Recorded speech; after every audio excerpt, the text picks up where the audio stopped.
नमस्कार। News observer के खास कार्यक्रम विशेष में आपका हार्दिक स्वागत है। मध्य प्रदेश कांग्रेस ने कुछ महीने पहले ये ट्वीट किया था कि ये उनके लिए अल्प विराम का अवसर है, यानी जब कांग्रेस की सरकार, कमलनाथ की सरकार गिरी थी, उसके बाद ये ट्वीट किया गया था और ये कहा गया था कि 15 अगस्त 2020 ये तिथि सब लोग नोट कर लें और इस दिन कमलनाथ जी ही मुख्यमंत्री के रूप में लाल परेड ग्राउंड जो राजधानी भोपाल में है उस पर झंडा फहराएंगे। परंतु ऐसा कुछ नहीं हुआ। इसे लेकर अब बीजेपी चटखारे ले रही है।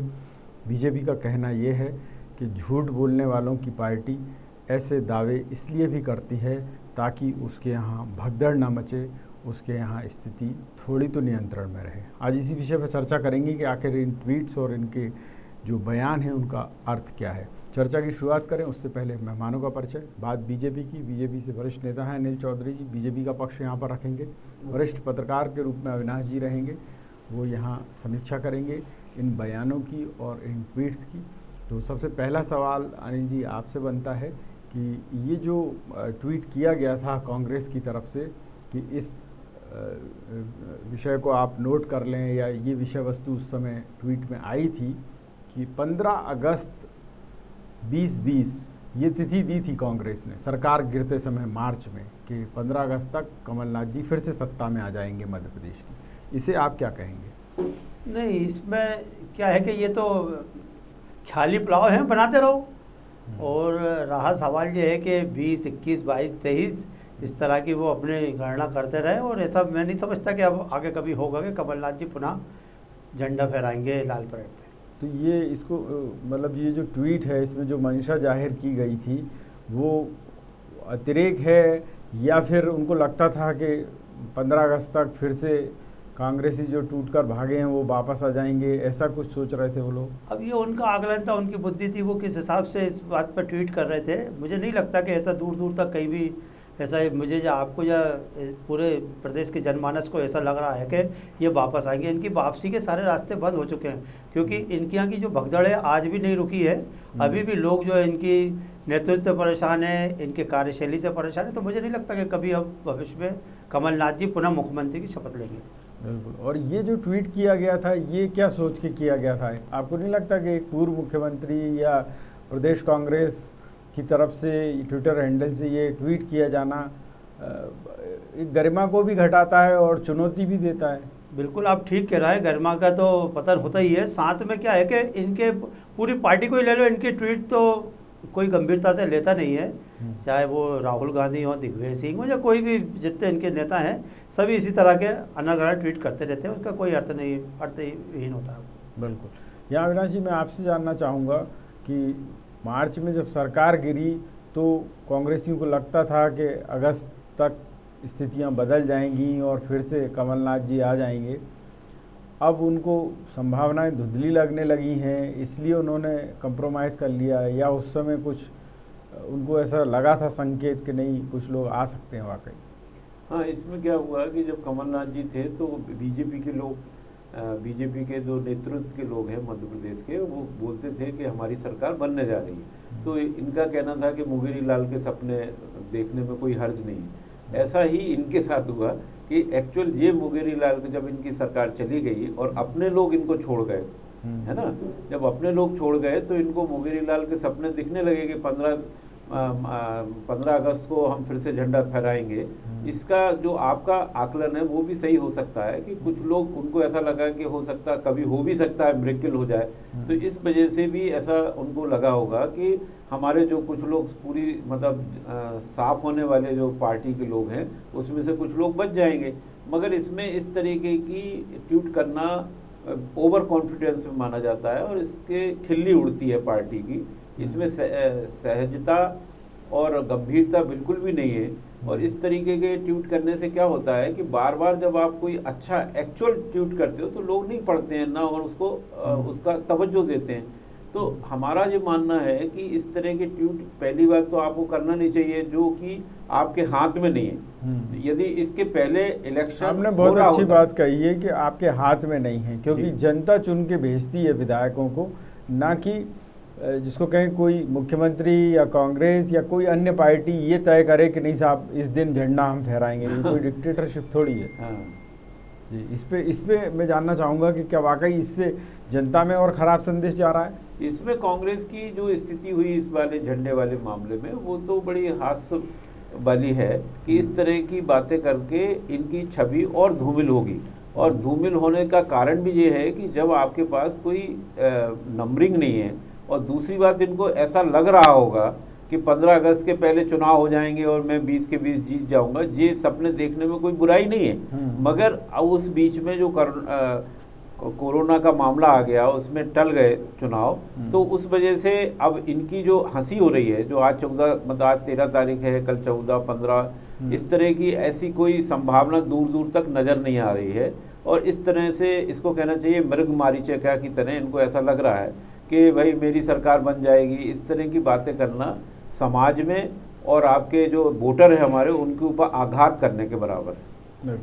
यहाँ मैं आपसे जानना चाहूँगा अनिल जी कि ट्वीट को लेकर या ये बयानों को लेकर राजनीतिक दल उतने संजीदा नहीं रहे हैं, और ख़ास तौर पर अब हम कांग्रेस की बात कर लें तो इस तरीके के जब बयान आते हैं या ट्वीट्स आते हैं, जनता में क्या इफेक्ट पड़ता है इनका?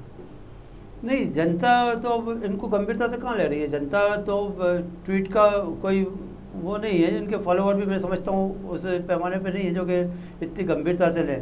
लेकिन जनता और जनमानस में एकदम ये तय हो गया कि कांग्रेस के अब दिन लद गए हैं। कांग्रेस कहीं भी किसी भी क्षेत्र में हर जगह फैल रही है, इनकी कार्यशैली इनको ही लड़ूगी है। बिल्कुल। यहाँ एक बात और कि आज एक और ट्वीट आया है, वो है लक्ष्मण सिंह जी का, और लक्ष्मण सिंह ने और उसको दिग्विजय सिंह जी ने दोबारा रीट्वीट किया है उन्हीं के ट्वीट को। उसमें लिखा है जय श्री राम और रोजगार मांगे दयाराम। तो ये श्री राम भगवान को लेकर ये दूसरा ट्वीट आया है। इसके पहले दिग्विजय सिंह ने कहा था बच्चा बच्चा राम का, राघव जी के काम का, और उस समय राघव जी किन आपत्तिजनक स्थितियों में पकड़े गए थे आपके बीजेपी नेता पूर्व मंत्री। वो प्रकरण उस समय भी जो उनने बाइट दी थी या जो जिसको कहें बयान दिया था वो आपत्तिजनक था, तब बीजेपी ने खूब हल्ला मचाया था। आज फिर ये ऐसा बयान आ गया। क्या लगता है आपको, ये सच्चे राम भक्त हैं या उनका अपमान करते हैं? देखिए, ये राम भक्त तो कभी रहे नहीं। इन्होंने उनको काल्पनिक कह दिया, इन्होंने कभी सम्मान नहीं किया राम मंदिर के। पर ये कहते हैं कि ये सच्चे हिंदू तो यही हैं, आप लोग तो सिर्फ उनके नाम पे नेतागिरी करते हैं। नहीं, सच्चे हिंदू अच्छे हिंदू ये सभी यही तय करते हैं, सच्चे हिंदू और अच्छे हिंदू। हम तो हिंदू कहते हैं सर, सच्चे और अच्छे हिंदू। इनके न मालूम हिंदुओं को कितने कैटेगरी में इन्होंने बांट रखा है। हिंदू हिंदू होता है, और जो हिंदू होता है वो कभी राम का अपमान नहीं करता, हमेशा वो हमारे आराध्य हैं, आराध्य रहेंगे। परंतु ये समझ इनकी नहीं है। ये आज राम भगवान की खिल्ली या उन पे व्यंग करते हैं, आज ये खुद व्यंग के पात्र बन गए हैं। इनकी आज की हालत हुई है, लोग हंस रहे हैं इनके ऊपर कि आज ये कहाँ से कहाँ पहुँच गए। बिल्कुल। और ये जो आज मुद्दा उठाया उस पर आपके संसदीय कार्य मंत्री हैं, उन्होंने भी अफसोस जताया। उन्होंने कहा है कि पीड़ादायक है कि इस तरीके से राम भगवान को लेकर टिप्पणियाँ करते हैं। क्या कांग्रेस में इतनी हिम्मत है कि अन्य दलों के, या जिसको कहें अन्य दलों में किसी में इतनी हिम्मत है कि जब वो हिंदू देवी देवताओं पर तो ट्वीट कर देते हैं, पर ऐसा किसी अन्य जिसको कहें संप्रदाय या धर्म के नाम पर ये लोग कर सकते हैं क्या? नहीं, ये उनका वोट बैंक है, उनके खिलाफ तो कभी बोलेंगे ही नहीं ना। इनका मामला देख लीजिए जो अभी बेंगलोर में हुआ, उसमें किसी भी नेता का, जबकि इनके खुद के विधायक का भतीजा था, किसी की एक की आवाज़ निकली, साफ सूंघ गया इन सबको, किसी ने नहीं कहा। आज जितने भी जो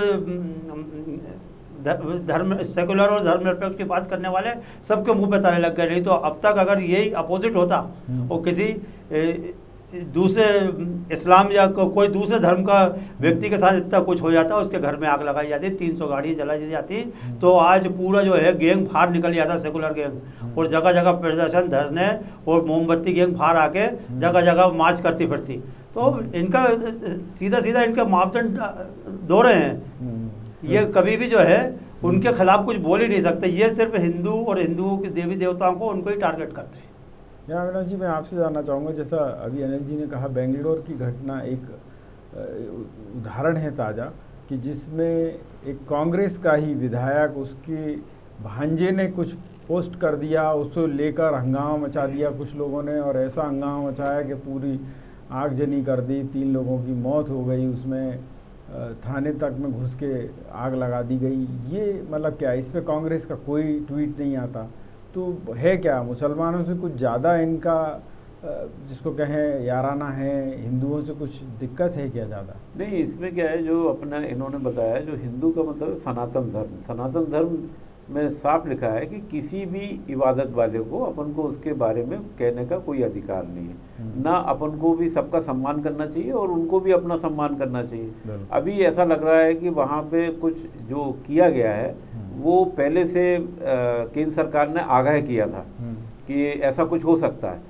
तो इसका अर्थ ये है कि वहाँ पे कोई ना कोई ऐसा मामला जो कांग्रेस के वो SIF का आया हाँ, है उसमें कि किस तरीके से वहाँ जो वामपंथी एक संगठन है, हाँ, जिसको कांग्रेस भी सपोर्ट करती रही है, वो वहाँ सक्रिय हुआ और उसका एक जो मुस्लिम फेलो था उसने जाके ये सबको भड़काया और सब जगह ट्वीट किया। अब सरकार ने हालांकि निर्देश दिए हैं कि जितने भी दंगे में जो संपत्ति का नुकसान हुआ है वो उससे और उसके समर्थकों से वसूला जाए, तो वो तो अब अलग बात है। पर क्या कांग्रेस की तरफ से इस पर टिप्पणी आनी नहीं चाहिए? नहीं नहीं, इसमें आना चाहिए कि आप अपने आदमी को, यदि अपना आदमी गलत काम कर रहा है तो उसको कटघरे में खड़े करके उसको बाहर कर देना चाहिए और उसको उसके लिए सस्पेंशन ऑर्डर करना चाहिए कि आज के बाद ऐसा किया या हटा देना चाहिए।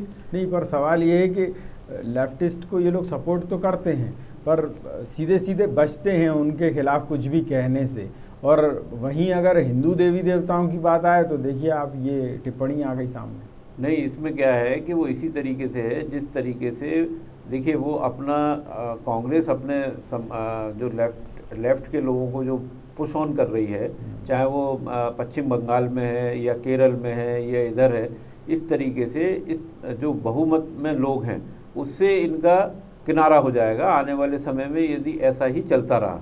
और दूसरी बात ये है कि जब अपने लोग, जब आप कह रहे हो कि मैं भी हिंदू हूँ और अच्छा और बुरा का तो उसमें कोई व्यक्ति कह नहीं सकता क्योंकि ना कहने का अधिकार है, और इस तरह से ट्वीट करने का अर्थ ये है कि भगवान को सामने आप यदि मानते हो तो इस तरह के दयाराम और रामलाल कहाँ से आ गए बीच में?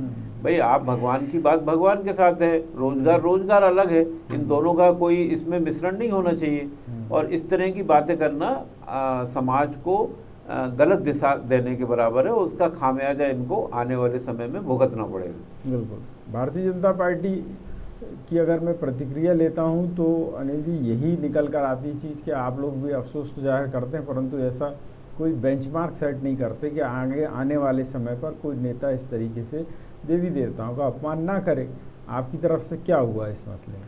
नहीं, हमारी तरफ से देखिए, वहाँ पे अगर दिग्विजय सिंह जी एक बड़े नेता हैं और उनको खुद ये आत्ममंथन करना चाहिए कि इस तरह से ट्वीट करने से उनकी छवि, उनकी पार्टी की छवि को कितना नुकसान होता है। ये वो बहुत बुद्धिजीवी हैं, शायद मैं नहीं समझता कि 10 साल मुख्यमंत्री रहने के बाद उनको इस तरह से दो संप्रदायों में लोगों को बांटना चाहिए। इससे क्या होता है, ये तुष्टिकरण की नीति साफ साफ नज़र आती है कि ये एक वोट बैंक को खुश करने के लिए ये अनगढ़ बातें करते हैं।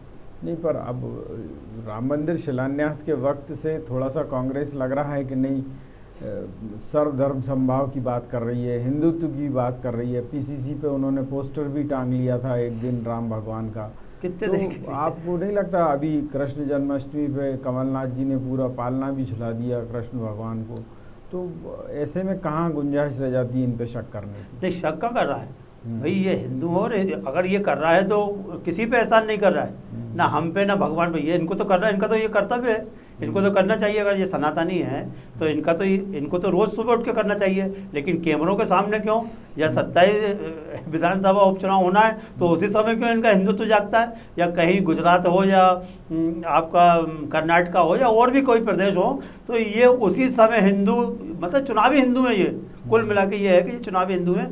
नहीं तो पूजा आप भी करते हैं, मैं भी करता हूँ, किसी कैमरे के सामने या कहीं हम ऐसा उसका प्रचार प्रसार नहीं करते हैं कि हमने आज भगवान राम का फोटो टांग दिया, कल जन्माष्टमी है तो हमने जन्माष्टमी पे दिखाने की कोशिश की कि देखिए हम लोग भी पूजा कर रहे हैं। पर अब ठीक है, दूसरे दिन उनकी तरफ से एक ट्वीट भी आ गया तो समाहित कर लीजिए उसको, ऐसा वो सोच के चलते हैं। चलिए, आप लोग उखड़ जाते हैं। मैं इसको और थोड़ा सा पीछे ले जाता हूँ कि पिछली बार ये मुख्यमंत्री थे, क्या मुख्यमंत्री होते हुए इन्होंने CM हाउस में क्या गोपाल जी की वहाँ पूजा की थी, लड्डू गोपाल की पूजा की थी वहाँ पे।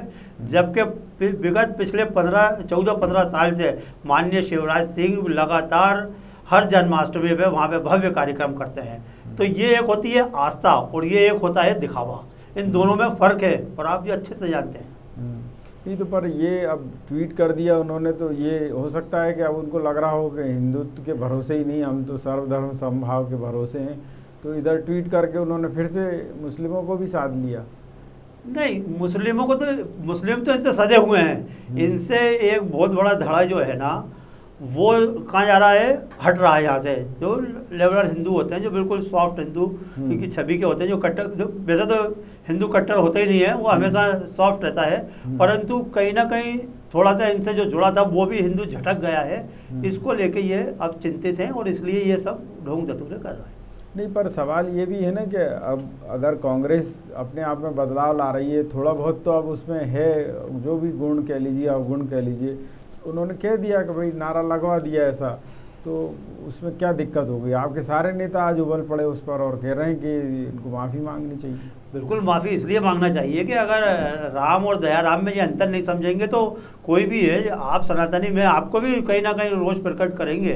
तो इस तरह से मैं फिर इनको चैलेंज कर रहा हूँ कि किसी और धर्म के प्रति ये भावना प्रकट कर दें, इनकी क्या हालत होगी। जो बेंगलोर में हुआ है ना, वो माननीय दिग्विजय सिंह के राधोगढ़ में हो जाएगा।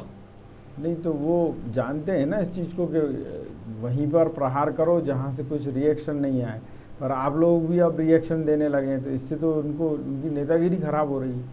बिल्कुल इनकी नेतागिरी खराब नहीं हो रही, इनकी नेतागिरी बची नहीं है। अब इनके सोच समझ काम करना बंद कर दिया है कि अब हमें करना क्या है, क्योंकि ना माया मिली ना राम, इनकी स्थिति ये हो गई है। नहीं, पर अब नहीं मिली तो फिर से वो दोबारा अपने ट्रैक पे जा रहे हैं। तो वो उनको वहाँ भी नहीं जाने दे रहे हो। आपने कहा नहीं, ये देखिए आज इन्होंने गलत ट्वीट कर दिया। नहीं तो देखिए ना, बारीक आप निगाह क्यों रखते हैं ऐसे? भाई बारीक ने राजनीति कर रहा है साहब, राजनीति कर रहा है तो इनका ये पाखंड जो है वो हम दिखा रहे हैं कि ये चुनावी सनातनी है, चुनावी हिंदू है। ये इनका नहीं तो धर्म से कोई लेना देना नहीं है। ये टोपी भी पहन लेंगे, ये क्रॉस भी डाल लेंगे, सब करो, कोई दिक्कत। लेकिन आप सिर्फ हिंदू देवी देवता और हिंदू धर्म को ही क्यों टारगेट करते हैं? हमारा यहाँ इस बात का विरोध है। बिल्कुल, इस बात से आपत्ति। मैं जानना चाहूँगा, जो अनिल जी ने बात उठाई है कि भारत धर्मनिरपेक्ष राष्ट्र है, अच्छी बात है, पर जो बहुसंख्यक समाज है उसी के प्रति एक विरोध क्यों? चाहे आप फिल्में देखिए तो वहाँ भी बाकी धर्मों को अच्छा दिखाया जाएगा, खासतौर पर मुस्लिम धर्म को तो बड़ा अच्छा दिखाया जाता है, और हिंदू देवी देवताओं को कहीं भी दिखा देंगे। जैसे अभी आपने देखा होगा आमिर खान की कुछ फिल्में आई, उसमें भी ये दिखा दिया उन्होंने कि जो शिव जी का वेश रखे हुए उसको बाथरूम में बंद कराया वो आमिर खान। ऐसा अगर वो अपने किसी जिसको कहें जो उनके होंगे पैगंबर हैं या उनके बारे में ये कह सकते हैं क्या? इतना नहीं, उनकी हिम्मत नहीं है, और अपने लोग चूँकि सॉफ्ट है उसका गलत फ़ायदा उठाते हैं। और आज ही इसका एक उदाहरण मैं आपको बताता हूँ। अभी एक महेश भट्ट की फिल्म का ट्रेलर आया, सब लोग बहिष्कार कर दिया। वो बहिष्कार एक हीरो के कहने पे किया, मतलब उसके लगाव की वजह से, और इतना 50 लाख आदमियों ने उसने कहा कि आप इसको फिल्म नहीं देखें। अब इस तरीके का एक मूवमेंट तैयार करना पड़ेगा ताकि ये इस तरह की किसी भी समाज में, बहुसंख्यक समाज हो चाहे किसी भी समाज के प्रति यदि वो कहेंगे तो उनको इस तरीके से बाउंडिंग करना चाहिए कि वो घर में ही रहें, फिर या वो अपना देश दूसरी जगह चले जाएं। भाई आप अपने तरीके से, जैसे उन्होंने पहले कहा था कि साहब अभी स्थिति बहुत ख़राब है, हमको तो देश छोड़ना पड़ेगा, तो इस तरह के लोगों को नहीं। पर क्या लगता है आपको कि कांग्रेस कुछ ज़्यादा ही इस मामले में लिबरल है कि उसको लगता है कि जहां हिंदू देवी देवताओं का अपमान हो रहा है वो कला है, और जहां बाकी के अगर कोई मुस्लिम धर्म के किसी देवी देवता का अपमान हो रहा है तो उन्होंने कहा साहब ये गलत है? नहीं, आपका कहना सही है। जिन सज्जन ने जो ट्वीट किया है उनका केवल एक ही कारण है कि जो पूर्व मुख्यमंत्री अभी थे, उन्होंने जैसे ही राम जन्म के बारे में कुछ बोला तो इन्होंने उसको अपनी लाइन बड़ा करने के लिए, छोटी लाइन से बड़ी लाइन करने के लिए कि नहीं साहब मूर्त ठीक नहीं है। भाई तुम क्या पंडित हो क्या? तुम बताओगे कि मूर्त ठीक है कि नहीं है? जिस व्यक्ति ने यदि मूर्त निकाला होगा उसने भी सोच समझ के निकाला होगा। तुम कौन से ऐसे वो हो कि बिना तुमसे पूछ के हम मूर्त निकालेंगे तो गलत हो जाएगा। तो इनका भी यही कहना है कि जब से अभी नए पूर्व मुख्यमंत्री ने राम पर या किसी पे बातचीत की है, इनका ये कहना है, जैसे उन्होंने राम की बात की तो उन्होंने कहा कि नहीं साहब ये ठीक नहीं है, फिर उन्होंने फलाना किया तो इन्होंने कहा कि साहब वो दयाराम जी आ गए। तो इनका जो हमें समझ में आ रहा है, इनको न्यूज़ बने रहने का एक शौक़ है, बाकी इनका ना धर्म से कोई लेना देना है ना किसी से, बस अपने रोटी सेकने में लगे हैं। इससे कांग्रेस की स्थिति खराब होगी। एक समय ऐसा आएगा जब दिग्विजय सिंह किसी को ट्वीट करेंगे तो वो कहेंगे यार इसको ट्वीट को मतलब देखना ही नहीं है हमको कि इस आदमी का, ऐसी हालत होने वाली है यदि इन्होंने निरंतर। कांग्रेस चूंकि अभी उपचुनाव को देखते हुए सक्रिय हो रही है और 27 विधानसभा सीटों पर उपचुनाव है मध्य प्रदेश में, इस तरीके की टैक्टिक्स के, चाहे वो राम भगवान के खिलाफ इस तरीके के नारे हों या फिर अतिरेक हो कि नहीं साहब 15 अगस्त 2020 को तो हम ही या कमलनाथ जी झंडा फहराएंगे लाल परेड ग्राउंड पर, तो ये अतिरेक क्या कुछ फायदा देगा उपचुनाव में कि और नुकसान कर देगा? नहीं, नुकसान देगा। और परोक्ष अप्रोक्ष रूप में जो हमें लगता है ये एक 10 साल वाले मुख्यमंत्री और एक 18 महीने वाले मुख्यमंत्री के बीच में एक परोक्ष अप्रोक्ष रूप से एक लड़ाई है, और वो है गद्दी की लड़ाई। वो अभी इस गद्दी से तो निकल गए और उनकी जो भी मध्य प्रदेश में स्थिति है उसमें हमें लगता है ये परोक्ष अप्रोक्ष रूप की एक अंदरूनी लड़ाई है, जिसको जो 10 साल वाले मुख्यमंत्री है वो कम समय के मुख्यमंत्री को दबाना चाहते हैं, ऐसा लगता है। आपको क्या लगता है अनिल जी, क्या ये कांग्रेस की अंदरूनी लड़ाई है जिसके चलते ये सब हो रहा है कि कोई भी कुछ भी ट्वीट किए जा रहा है, कोई कुछ बोल रहा है, कोई कुछ बोल रहा है? देखिए, इनकी अंदरूनी लड़ाई तो है, यहाँ तो ठीक किया राकेश भाई साहब ने, परंतु इनका धर्म से कोई लेना देना नहीं है। मतलब और ट्वीट का तो ये है कि रोज़ राहुल गांधी उठते हैं कुछ भी ट्वीट कर देते हैं, दिशाहीन सारे मामले रहते हैं। अभी कुछ दिन पहले ही अभी हम बैठ के इसी पे चर्चा डिबेट कर रहे थे कि जीतू पटवारी ने तो बगैर सोचे समझे उंगली चला देना, कहीं भी उंगली कर देना, इस पटवारी से बाहर निकलना पड़ेगा, नहीं तो फिर ये अभी बहुत क्षति होने वाली है कांग्रेस और कांग्रेस के नेताओं को। यहाँ अविनाश जी, ये बात जो आ रही है कि कांग्रेस के नेता कुछ गंभीर नहीं है, किसी पर भी कुछ, अभी जैसे देखा पूर्व मंत्री हैं जीतू पटवारी, उन पर प्रकरण ही दर्ज हो गया, उस पर भी कांग्रेस ने ये सवाल उठाया कि ये स्वतंत्रता की अभिव्यक्ति पर अंकुश है। तो ये जो नारे देना और वो भी राम भगवान के लिए, हिंदू समाज उससे नाराज़ होता है या उसकी भावनाएं आहत होती हैं, वो सब ठीक है क्या? वहाँ कुछ मामले नहीं बनता है क्या? नहीं, इसमें क्या हुआ कि पहले कांग्रेस और अब की कांग्रेस में बहुत फ़र्क है। अभी तो हमें ऐसा लगता है जैसे जिस तरीके से इन्होंने बांट दिया कि भाई तुम इधर का देख लो, तुम इधर का देख लो, तुम इधर। पहले क्या था, एक कमेटी रहती थी और कोई भी डायलॉग यदि आपको बोलना है, जो सब्जेक्ट पे बात करना है, वो इधर से निर्देशित होता था, वो व्यक्ति बोलता था। अब इंडिविजुअल कांग्रेस हो गई है। एक इंडिविजुअल कांग्रेस जो 12,000 करोड़ ले गए उनकी है, एक जो भोपाल में हारे उनकी है, और एक पाटीदार की, एक दूसरी, और ऐसी 5-6 कांग्रेस हैं। और अब इसमें इनको आपस में समझना चाहिए कि आपस में या तो विलय कर लें या निकल लें। भाई क्या है, यदि आप कोई भी पार्टी के हिसाब से बोल रहे हो, फिर बाद में जो लोग बोलते हैं ये पार्टी का मत नहीं है साहब। यदि उन्होंने बोल दिया और उनको लगा कि इससे नुकसान होने वाला है, तो ये साफ बोल देते हैं कि ये साहब पार्टी की लाइन नहीं है, ये इनका इंडिविजुअल मामला है।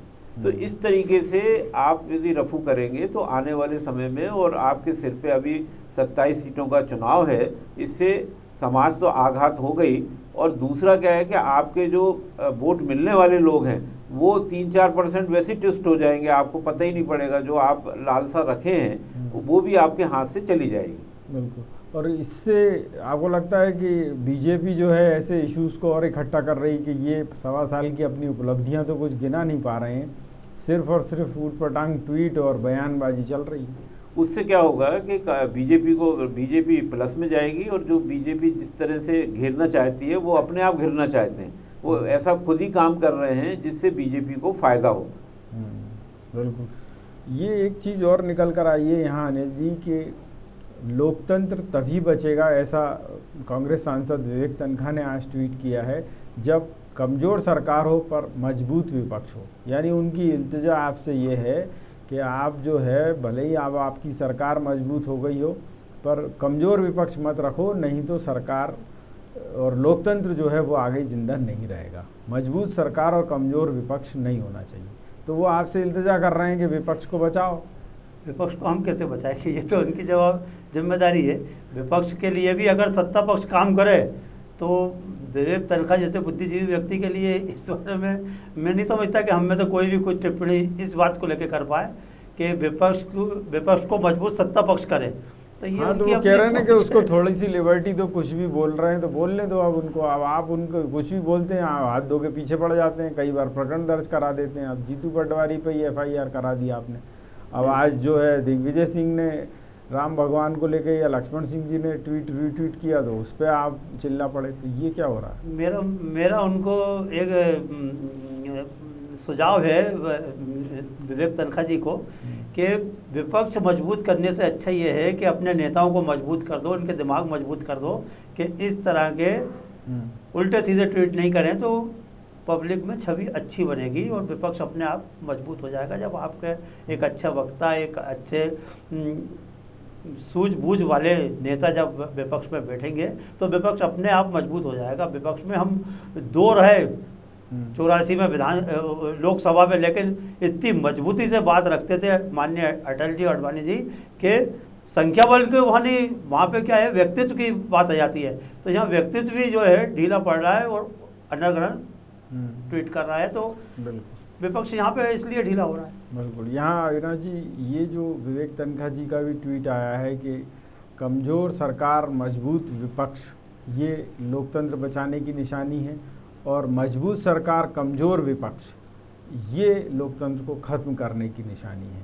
तो वो जो आग्रह कर रहे हैं इनसे, बीजेपी से, ये क्या इल्तिजा है कि मतलब चाकू से ही इल्तिजा कर रहे हैं खरबूज या तरबूज के साथ? नहीं, मगर इनको ये सोचना चाहिए कि पहले भी जब आप सत्ता में थे तो भी विपक्ष मजबूत था, तब तो आपने ये बात क्यों नहीं की भाई? जब भी बहुत अच्छी सीटें थी बीजेपी के साथ, अब आपके साथ जो भी सीट या जो आपके साथ नहीं रहे या आपको छोड़ के चले गए, उन्होंने किया ना मजबूत, उन्होंने तमाम फर्जी प्रकरण दर्ज करा दिए बीजेपी वालों पर। नहीं, वो तमाम जो है उनके कार्यकर्ताओं के निर्माण तोड़ डाले, बहुत सारी चीजें। नहीं, वो तो उन्होंने ऐसा किया था कि भटकने के लिए, इसलिए वो सवा साल में जिस काम नहीं करने थे, डेवलपमेंट के काम करने थे, ताकि जनता ने जिस वजह से आपको बैठाया था वो कुछ दिखता, वो तो दिखा नहीं।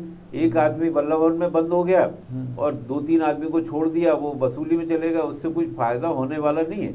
और इसमें क्या है, इसी वजह से आज ये अपनी सवा साल का जो काम किया है वो दिखा नहीं पा रहे हैं, क्योंकि जो भी पैसा उन्होंने दिया वो एक तरफ कर दिया, या इस तरह से जब आप अपने परिवार के लोगों को नहीं समझा पाए और वो आपको छोड़ के चले गए, तो इसका अर्थ क्या है? इसका अर्थ ये है कि आपके समन्वयी कोऑर्डिनेशन ही नहीं था आपके साथ। और आज की भी स्थिति में आप कोऑर्डिनेशन नहीं बना पा रहे हैं। जब उतने छोड़ के चले गए, उसके बाद 3 और छोड़ के चले गए, और भी पाइपलाइन में है, तो आपको उनको बचाना चाहिए और अपनी बात कहना चाहिए, और संगठन को मजबूत करने के लिए डायलॉग नहीं बोलना पड़ता है, काम करना पड़ता है। बहुत अच्छी बात आपने कही। मेरे पास चर्चा का इतना ही समय था, और दर्शकों को या आम जनता को ये अब लगने लगा है कि कांग्रेस जो जनहित से जुड़े मुद्दे हैं उन पर कम चिंतन कर रही है, या जिसको कहें जो 15 महीने के कार्यकाल में वो नहीं कर पाई या जो किया उस पर उसका कम फोकस है। फालतू की चीज़ों पर कुछ ज़्यादा ही जिसको कहें फोकस भी है, साथ साथ उन मुद्दों को वो उठाकर खुद ही कटघरे में आ रहे हैं। होना ये चाहिए लोकतंत्र में कि विपक्ष मजबूती से उन मुद्दों को उठाता रहे जिनसे जनता का सरोकार है। न्यूज़ ऑब्जर्वर के खास कार्यक्रम विशेष में इतना ही, लेकिन यहाँ बेबाक खबरें तब जारी रहेंगी। आप देखते रहिए न्यूज़ ऑब्जर्वर यानी सिर्फ खबर।